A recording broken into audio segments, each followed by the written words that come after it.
Yeah. Well, it's a very good introduction, but yes, those of you that were here for the last panel probably heard half the story already from the minister from Zimbabwe. Obviously, he has been very involved in the development of the Southern African power pool. But I'm hoping that the hands-on experience we have in the panel today can really help us understand how power pools in Africa can address the critical issues around power supply in sub-Saharan Africa. We're all very familiar with those critical issues: access, availability, affordability, and security. And integrating national power systems, of course, clearly can impact access and availability.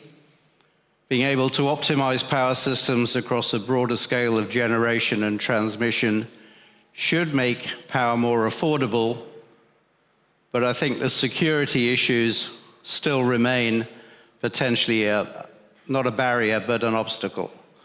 Governments are reluctant to lose control of their power supply, and systems are exposed to congestion when they have to go across multiple jurisdictions and multiple regulatory regimes, and we try and find a way through all of that and guarantee delivery. Now, if you look from the perspective of Europe, you might say this is not a major issue. We've had huge successes in Europe when we attempted to integrate what were originally highly national power systems.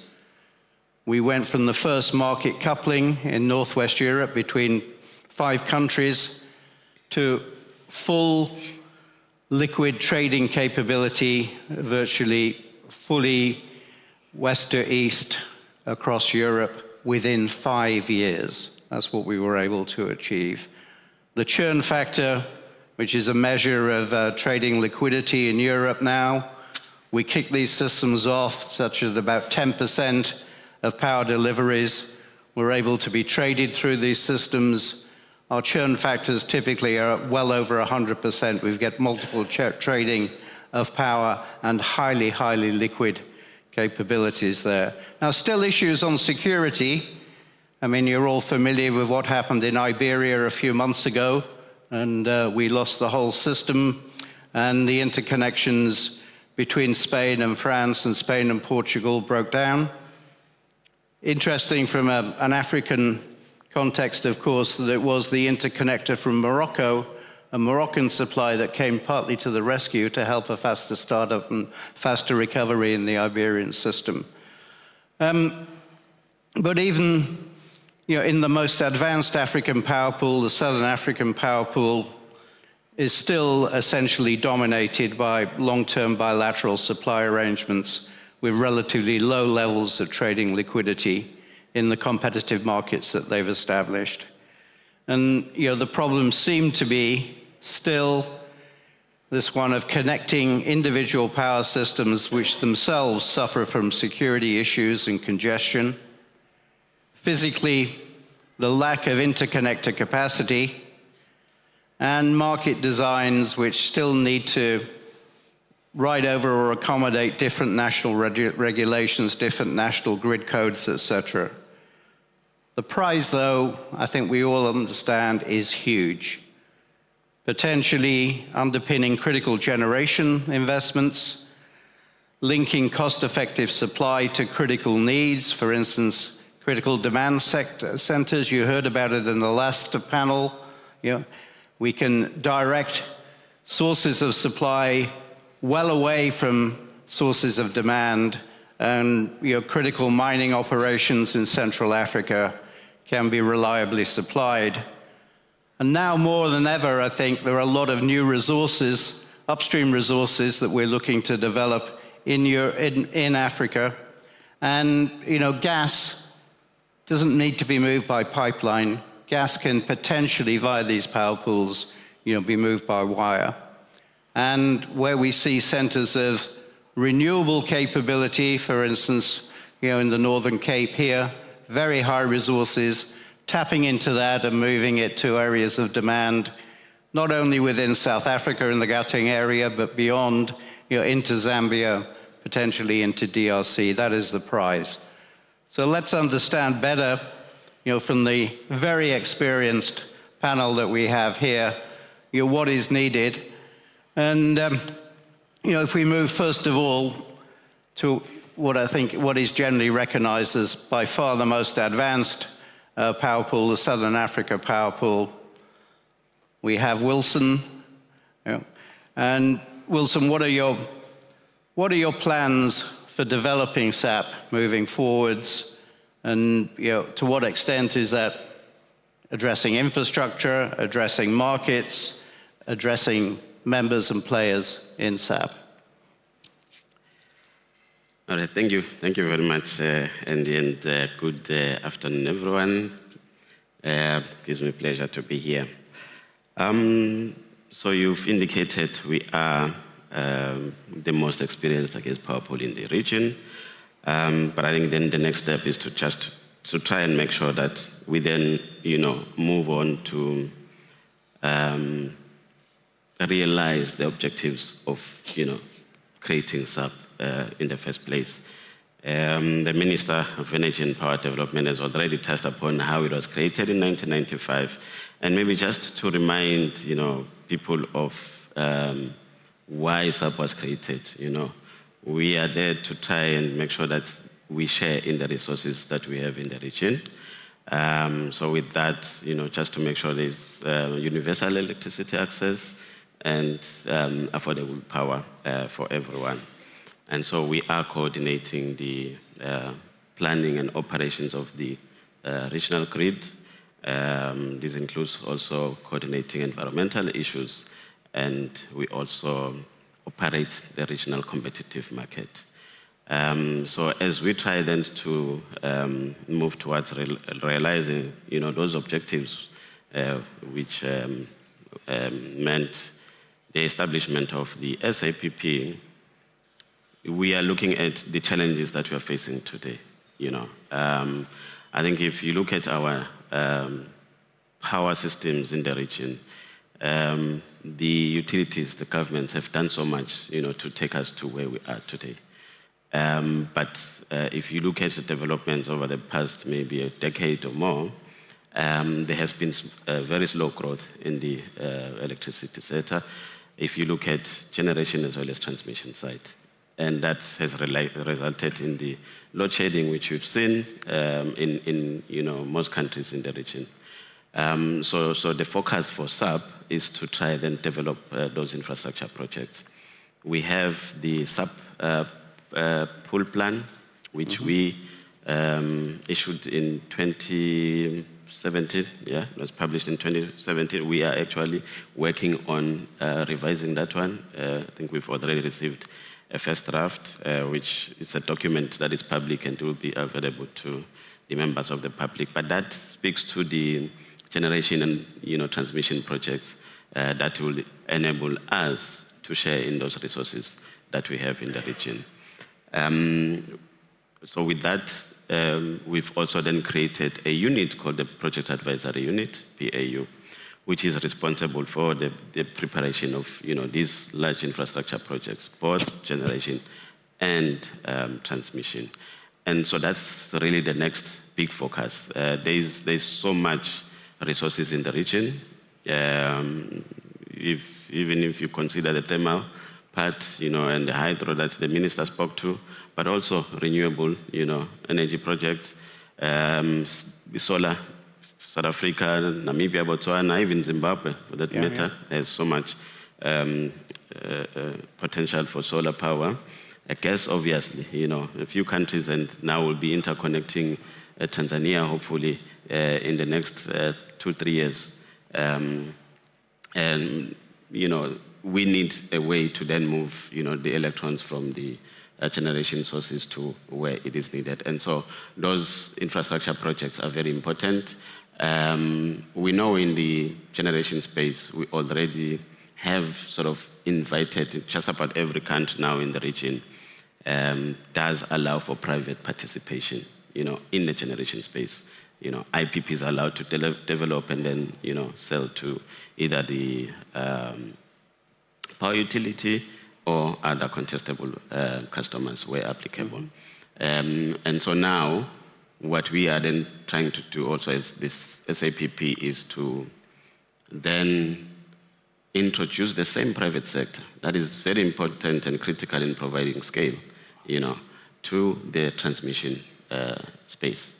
We have a project, for example, called the Regional Transmission Infrastructure Financing Facility, which is meant at trying to, raise capital, not just rely on public sector, but also from the private sector to see the development of transmission projects. It's a big challenge because most of the transmission lines, the interconnectors that we're seeing, they have been developed not through a particular business case, but it could be diplomatic relations or other reasons, but basically we rarely see business cases for transmission lines. And this is the space we're getting into, where we're saying there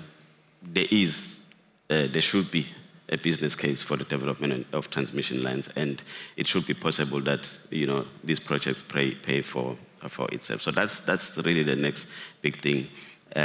So once we have the infrastructure in place, hopefully, especially the transmission, we do believe that we'll see a lot of these generation projects then come in place. And we also then operate the regional competitive market, which we expect to see grow. At our peak, before COVID, we hit a total of 32% of the power traded in that competitive market versus bilaterals. And our target is to reach around 50% by 2030. It is an ambitious one, considering that due to the power shortages at the moment, we've actually gone down, I think, less than 20% that we are actually trading, even closer to 10% at the moment. So your target is 50%? Is 50% by 2030. By 2030. And we do believe it is very much achievable. And with that, we also then extending also membership. We've extended membership to the private sector. I believe my fellow panelists here will also talk to that. But yes, the drive is also to increase, membership, to help drive the figures to where I've actually...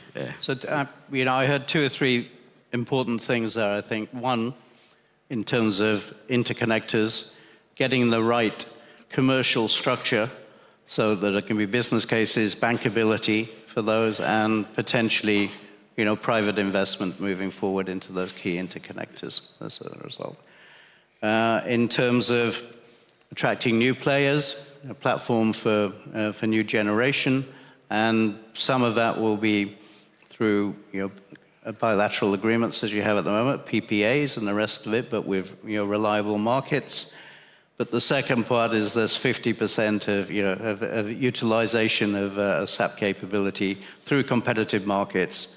Yeah. And I talked a bit about Europe. We look at the US. We would say anything over 10 to 20% is sufficiently liquid to continue to build on that, and it becomes a very viable, reliable market and potentially a bankable market as well. So, great ambitions. Yeah. Challenges, of course, remain. Yeah.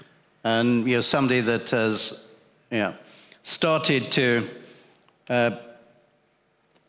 to put this thinking into reality is Africa GreenCo. Africa GreenCo was the first private trader member of SAPP. Is that correct, Ricardo?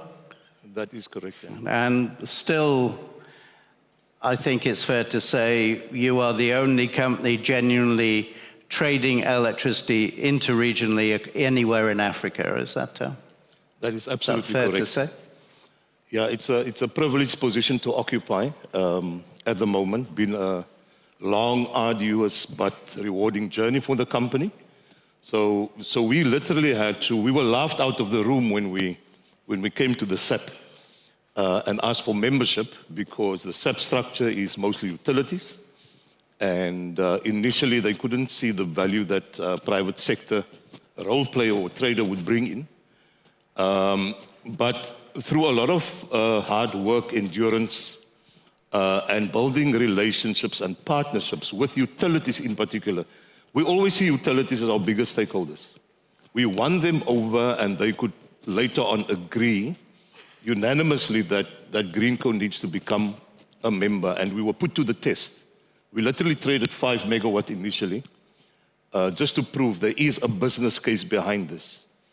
And I think we've been able to bring some liquidity into the market as a result of that. So just for those who do not know, we do basically two things. The one is we enter into bilateral contracts with generators, then sell the power to consumers, mining companies and others, so big industrial or energy users. But we also trade actively on the Southern African power pool, the different markets that you have there, the day-ahead market, the intraday market, the weekly markets, etc., etc. At the moment, we are the biggest trader, single trader by volume, because we are private sector. We have a more, I think, competitive inclination than the utilities would have generally. So we do this on the one hand, obviously, to contribute to the development of Southern Africa and to address the energy trilemma. But at the same time, we are private sector. We do it according to business principles, and we have to generate value for our shareholders. So as a result of that, we are very competitive, and we see a power pool as a competitive market. And with that, we're able to attract more capital and investment, on the one hand into generation, but also we make investment into the grid infrastructure attractive, because ultimately we are the ones who have to utilize those lines to wheel energy across. And I think Wilson was absolutely correct. Yes, you get the diplomatic initiatives between countries to collaborate on grid investment, infrastructure investment, and so on. But I think more fundamentally, because we are in a resource-constrained environment in Africa, we need to ensure that we bring in the private sector then to develop proper business cases so that we can justify those investments in the long term and attract more local and foreign capital to invest in this infrastructure, and to also show that investing in energy infrastructure in Africa is a good investment to make, and that they need to reduce the threshold. You was talking about 50%, you were talking the threshold about 10% to make it viable. I think it's a bit unfair towards Africa. You know, our defaults on some of these initiatives is very low in comparison with other developing markets, but we are treated in a particular way. So, but in any case, I think the private sector has an important role to play in supporting the business case development for investment into the grid infrastructure that we need to trade energy. So just lastly, in order to do this, we obviously need to be properly licensed in the markets that we operate. Zambia, Namibia, as well as Zimbabwe, and South Africa. Most recently, we acquired a trading license, but also an import-export license. Otherwise, we cannot be a regional trader. If we want to optimize the allocation of resources and unlock generation across the region, then it's important that we become a regional operator. We're the only one at the moment, after the National Transmission Company of Eskom, with an import-export license. So as a result of that, we've been able to take emergency energy to Zambia when there was a drought. And we could contribute towards the alleviation of that particular crisis there. I think that's a key point. We may want to talk a little bit more about that, because, you know, people are concerned about, you know, security and national security and everything else when you indulge in things like these power pools. But, you know, your capability actually came to the rescue for Zambia when we had this big hydro problems and the drought issues and everything else in the last year or so. Is that correct? Absolutely. So look, the energy wasn't purely green that we brought in, but given the situation in Zambia, it was required. We were able to take the pressure off the utility, off of ZESCO, because ZESCO was financially constrained to solve, in the immediate term, the power crisis in Zambia as a result of the drought. We could step in by providing some private sector funding, and we have a particular guarantee structure that we brought to the market to unlock investment to purchase that energy and bring it into Zambia to private sector clients, mainly the mining companies. So ZESCO could then focus on your other industrial users, small businesses, but as well as the general households in Zambia. So those are the types of interventions that the private sector can do with developmental implications immediately in situations of need. Okay. Yes, as I indicated, we do it according to business principles, but we could use and leverage our balance sheet. Well, I was just going to pick up on that, because part of your value proposition is that you have a strong balance sheet, that you can offer your creditworthiness for these sort of arrangements, and that you can underpin PPAs as well. Is that correct on this system? And this was consciously done, the World Bank backed you and everything else to make this happen. Is that correct? Yes, there were a number of commercial banks, or at least one big one involved as well, Stanbic, so that's no secret, it's been in the public. And then we also have DFI supporting us, the Danish government, PIDGE, and so on. So essentially what they issue us and other traders with is a liquidity buffer. In the case of payment default, we can pay the generator over a number of months. So if one of our clients cannot pay us, but in the meantime, we don't want to touch that, obviously, that liquidity buffer. We can evacuate that energy into any other customer in a particular country, across the region where we can trade, or we can sell it on the power pool if prices are right. Our business model is very simple, like any trader. Buy low, sell high. And we try to stick to that principle. And I think it is important to understand the power pool. All the transactions are denominated in US dollars, correct? Yes, so we do accept the USD as well as the South African I realize that, at the moment, but the potentially currency risk as well as credit risk is something that you're designed to overcome in the commercial arrangements and structures that you've got. And as we know, both those issues, creditworthiness and currency exposure, plague the electricity business across Africa. So, we need to come back and think of how best that can be addressed. We'll come back and we'll talk about various other things, because you mentioned you don't necessarily want to take physical holding positions, but I know you are interested in looking at maybe batteries and areas like that, which you could see as part of the value proposition that you can offer. But let's move from this relatively well-developed power pool to one that has still got lots of potential, but has yet to, for instance, have any competitive market trading within this power arrangements, and that's the West African power pool. And Theo, you know a lot about what's happening in the power business in West Africa, particularly in Ghana. Give us a perspective on where that is relative to what's happening here in Southern Africa, and what the next stage is and what critical obstacles are being overcome.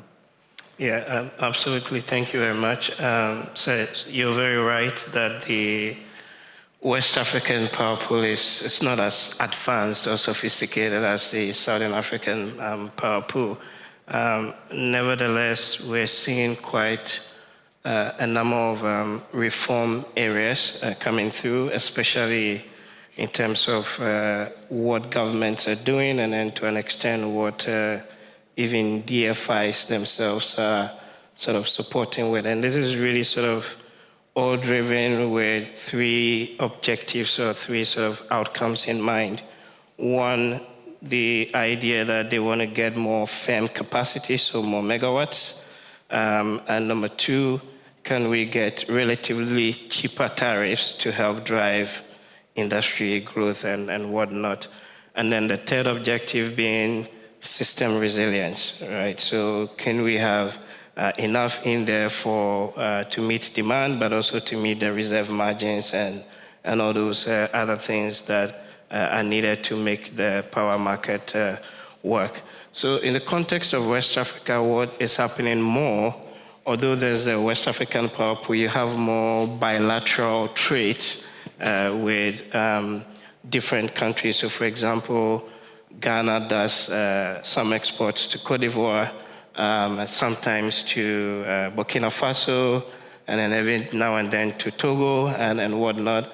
And this is all being driven by call it the backbone, which is being put in place now. So there's a number of interconnection projects that they're putting in place. Recently, there was one that was just commissioned that evacuates. So this is a 330 kV line that is moving power from Ghana to Burkina Faso. And then they also have other interconnectors, 160 kV, and then a few other ones going westwards. And interestingly, a proposal that just came up just a few weeks ago where the Ghanaian minister did indicate that they would love to get more gas from Nigeria. So there's already the West African gas pipeline, but they want more volumes, and then in return, generate power and send it back to Nigeria where the market is. However, the settlement for that was actually going to be a barter trade. And the interesting question is, how is that going to be sort of resolved? Because a unit of gas in terms of the energy content may vary on a day-to-day basis, and you need to have a mechanism to sort of address that. On top of that, you would have to also build new transmission networks to move the power from Togo all the way to Nigeria, where that is needed. So really at the West African level, what is really happening, call it, is the backbone is being put in place now, but you don't really have the sophisticated day-ahead intraday markets that you do have in the context of Southern Africa. There's also now a regional energy regulator that has been put in place, ERERA, and they are also putting in place a number of the protocols and the systems that you need to actually allow that trade to happen in that sense. But a number of constraints still needs to be addressed, especially if you look at what, say, Ghana or even Cote d'Ivoire wants to do to become a regional power export hub. I think one of the big kind of call it elephants in the room is the whole IPP, take-or-pay, right, issues that still bedevils the sector. I recall 10 years ago, the total indebtedness in the power sector in Ghana at the time was around 2.3 billion US. Fast forward 10 years now, that figure is still around the same. And those are big obstacles that needs to be addressed to attract more investment. I also think that in relation to the grid itself, a lot of the governments are talking about bringing in some renewable but coupled with battery storage solutions. And that has fundamental implications on how the merit order is constructed and the dispatch schedule and all of that. And again, quite a bit of work would have to be done in relation to that. And then on the transmission itself, work being done on the different corridors. Issue is who's going to pay for it, because a number of the utilities have serious issues with liquidity and bankability. I mean, in some instances, you have some of the DFIs or the other banks coming in, but easily to do a 330 kV line, you're looking at between 150 to 300 million US, and this is subject to the distance and the terrain, and these are things that would have to be addressed. And then the last point, I think, in relation to making or getting to a more sophisticated power market in West Africa is, in relation to the metering and settlement. To do the sophisticated cross-border trades, I mean, you need software, you need systems, you need control mechanisms in place, and In the example that I just mentioned about doing a barter trade, which is quite distinct from what we're used to in terms of settling in dollars, that has quite a big implication for the whole architecture of the regional market. But some steps are being taken. A lot more could be done. At the moment, it's more happening at the bilateral level with some interconnector projects and a few trades here and there. I mean, that's some great points there. I don't think the power business ought to be scared of barter trades.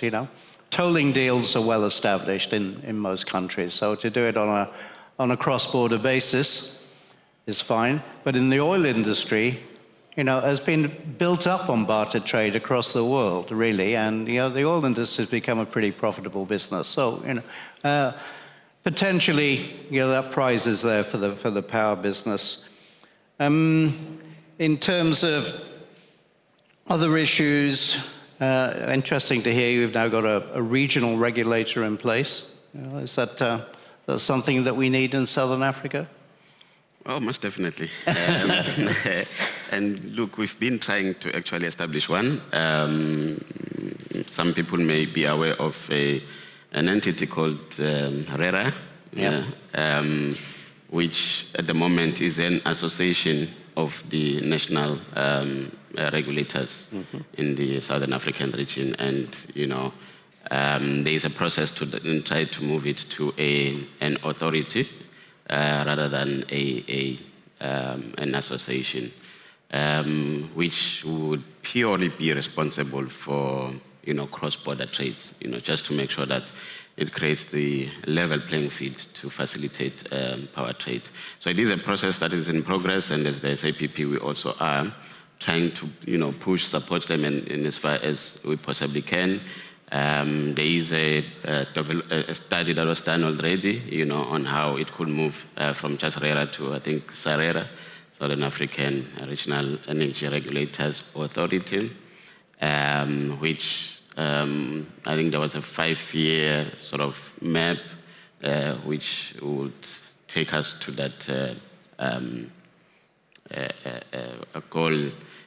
The issue, of course, is different national rules, and SADC is supporting in as much as possible. But you also note that SADC and probably ECOWAS, they are operating at different levels as well. But certainly there is a lot of engagements happening there, and hopefully we'll get to that. That's excellent. I mean, there are precedents elsewhere in the world, so it can be done. But it's great to hear that you've taken that initiative in West Africa. Just pick up again on Theo's point about particular issues in Ghana.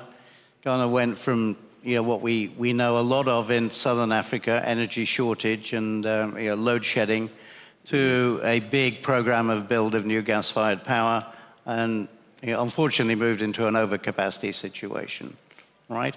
And the fact that power is paid for on a take-or-pay basis, on a capacity payment basis, gave a lot of problems to the government and everything else. To what extent can power pools help overcome that by being, giving alternative markets, admittedly markets you have to bid a price into and everything else to get offtake, but the risk of overcapacity, I think, can be significantly reduced if you're connected to a broader power pool, and we've seen that elsewhere in the world. So that's one benefit. The other issue, of course, that raises is what we've seen on well-connected power systems like in Europe, is the fact that we can also, alongside a commodity market, start to have a capacity market as well. And the capacity market, again, underpins that risk, but it also makes sure that power is brought on stream in a timely fashion as well, and that there's no what we call missing money available to the power system in periods of short-term overcapacity or whatever. Is that something you could envisage that could ever be realized in the Southern African power pool? That's a question to both you and Ricardo, I think. Yeah. Yes, most definitely. We are looking at, bringing in other market products into the sub-competitive markets.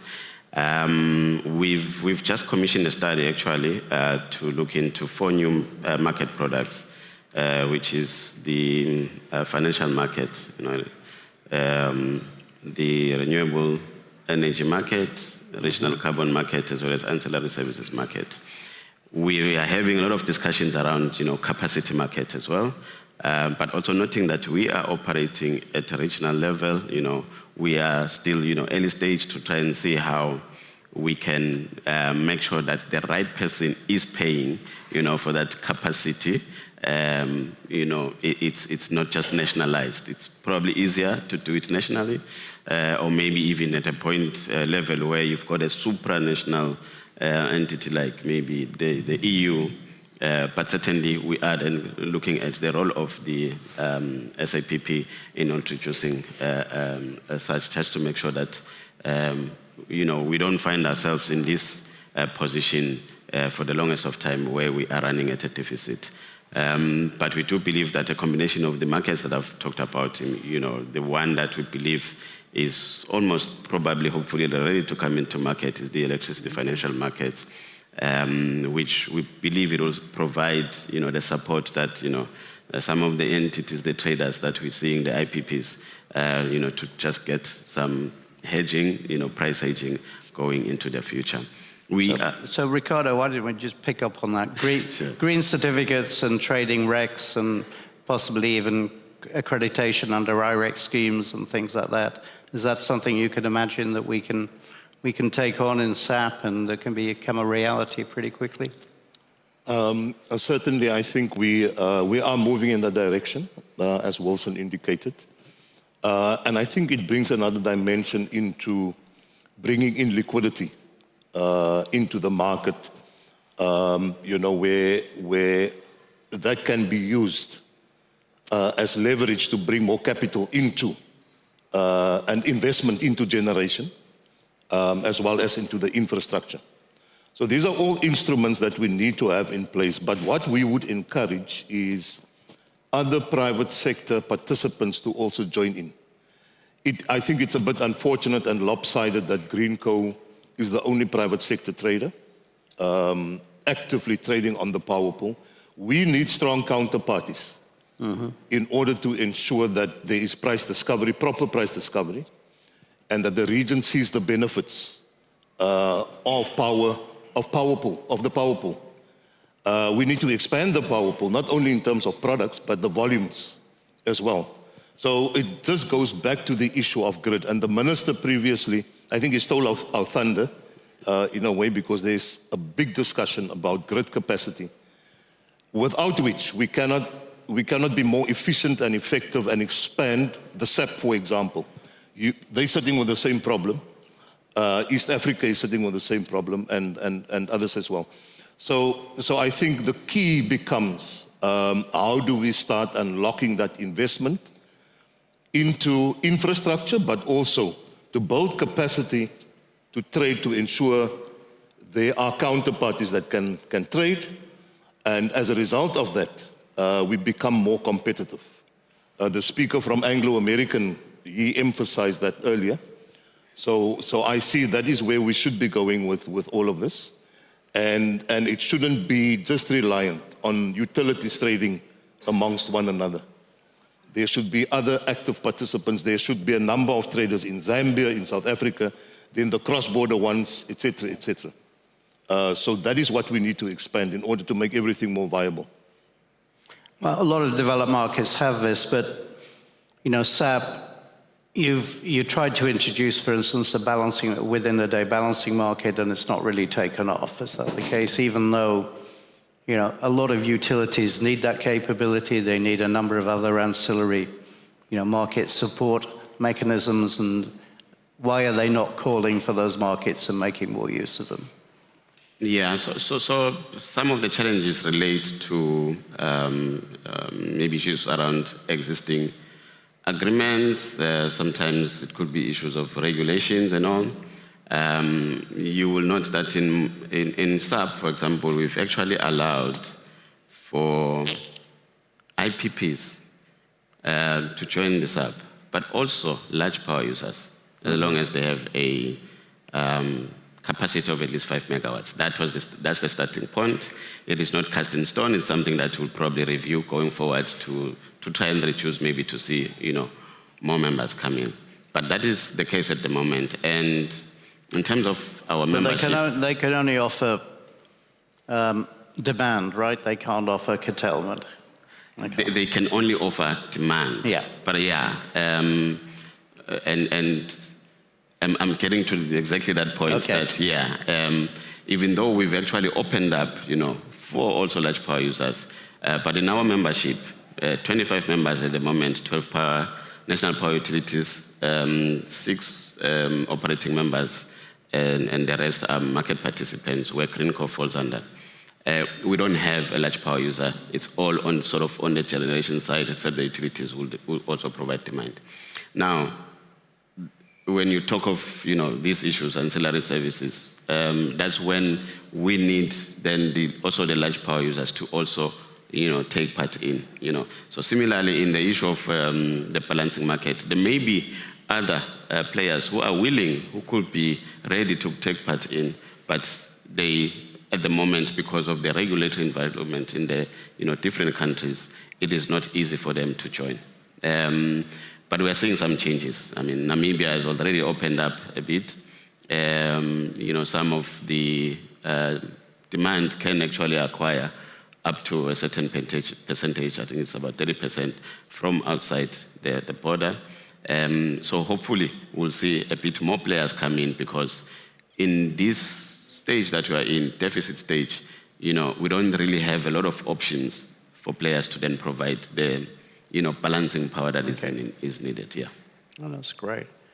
So it's been a great discussion going around. I think we've seen, how progress is being made, which obstacles still remain, the fact that a number of those are being addressed.